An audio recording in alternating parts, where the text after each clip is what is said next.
Isso aí, Felipe. E a importância que você nos falou sobre as mulheres, né? Aí nós vamos entrar na nossa história. Isso. Nossa história, nós vamos falar de uma mulher chamada Irmã Maria de Nazaré. Isso Trouxe aí. a chama. Isso. A Irmã Maria de Nazaré, como eu falei, ela foi uma das cofundadoras do ministério no Belém do Pará. Ela, cearense, de São Francisco de Uruburetama, que hoje é Itapajé, foi para o Pará, tinha 8 anos de idade, fugindo da seca de 1888, que a gente chama de seca dos 3 oitos, né? Que foi uma seca muito terrível. E ali, quando ela chega no Pará, conhece a Igreja Batista, crê no Senhor Jesus e frequenta a Igreja Batista. E quando os missionários suecos chegam, ela adere ao movimento pentecostal e, direcionada pelo Espírito Santo de Deus, a chama pentecostal ardendo em seu coração, ela decide vir sozinha para visitar e trazer esta mensagem aos seus parentes que estavam no Ceará. 1910. Isso. E ela traz essa chama pro Ceará em 1914.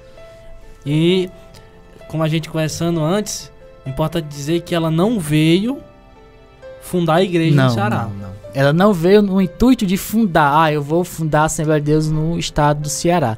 Muitos dizem por aí que ela foi a fundadora das Assembleias de Deus aqui no Ceará, mas na verdade não foi. Quem fundou mesmo foi o pastor Adriano de Almeida Nobre em 1914. No mesmo ano. No mesmo ano. Meses depois. Ela veio com o intuito de... evangelizar os seus parentes. Ela veio contagiada também. E é isso, eu acho lindo isso, porque é isso que acontece quando a palavra entra. Ela foi essa alegria. Ela vindo do Pará dizendo assim, eu vou lá no Ceará, eu vou pregar essa palavra para meus familiares. Isso. Ela compra uma passagem. Naquela época não tinha os meios de transporte que temos hoje. O único meio de transporte mais acessível era vir de navio. Então ela sai do porto de Belém e vai até o porto de Fortaleza.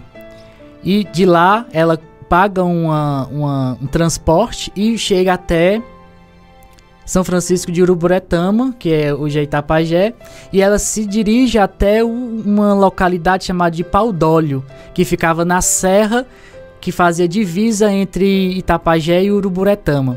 E lá ela é recepcionada pelo seu tio, Chagas Leitão, que ficou muito feliz pela chegada dela, só que ela passou o primeiro dia, o segundo dia, e aquilo incomodando ela, para que ela pregasse o evangelho.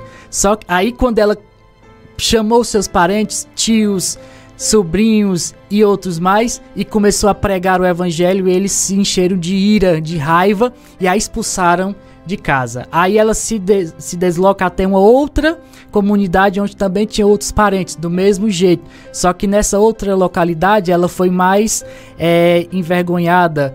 Eles pegaram a Bíblia dela, jogaram no chão e iam apedrejar ela, só que pela graça de Deus isso não aconteceu, e eles disseram: vá para Santana, é lá que moram os hereges protestantes. Aí ela se desloca até o sítio Santana, que ficava 7 quilômetros da onde ela estava, e lá ela vai ser recepcionada por uma família presbiteriana independente. Aí é que começa a história do movimento pentecostal no nosso estado. Interessante. Não foi fácil não, viu? Não foi fácil. Imagina você vindo de viagem, ela já vem visitar. Vem de longe. E ainda quase apanha e ainda é expulsa. Isso. Ela ficou praticamente sem onde ficar, né? Isso. Porque... E quando ela foi expulsa nessa segunda localidade dos parentes que ela tentou evangelizar, isso era à noite. Era por volta de 9 horas, 10 horas da noite. Naquela época não tinha luminosidade, não tinha luz elétrica. Então era no escuro mesmo.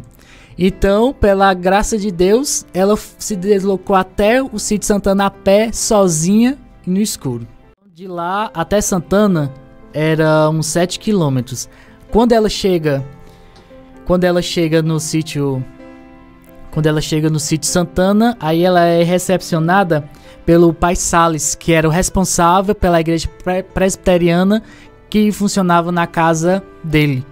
E ela se identificou, disse quem era, falou sobre os seus parentes e eles, com pena, né, dela, a hospedaram em casa e ali ela começou a pregar sobre os dons espirituais, sobre o batismo com o Espírito Santo, falar em novas línguas, a atualidade dos dons espirituais. E eles Ela não já vem tinham... batizada com o Espírito Isso, Santo. ela já vem. Ela foi a segunda crente das Assembleias de Deus a ser batizada com o Espírito Santo. Aí, deixa eu perguntar. Quem fundou a Assembleia de Deus no Ceará foi o pastor Adriano Nova. Isso. Ele sabia da existência dessa irmã? Sabia. Isso. Por quê? Porque Adriano Nobre, ele foi o professor de português dos missionários.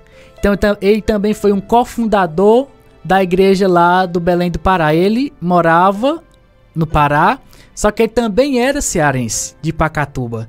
E lá, quando a Maria de Nazaré manda o telegrama para o Belém do Pará para os missionários, a primeira pessoa que ela veio à mente... mandou pedindo ajuda. Pedindo um pastor. Pastor. Porque a obra já estava se avançando, se espalhando, e ela, como mulher, não queria assumir a responsabilidade pastoral.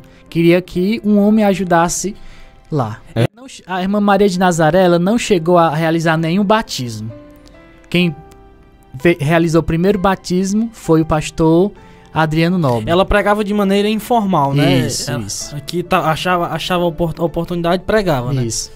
Quando ela chega em Santana, que ela lança a mensagem pentecostal, que fala sobre o batismo com o Espírito Santo, os irmãos, eles creem.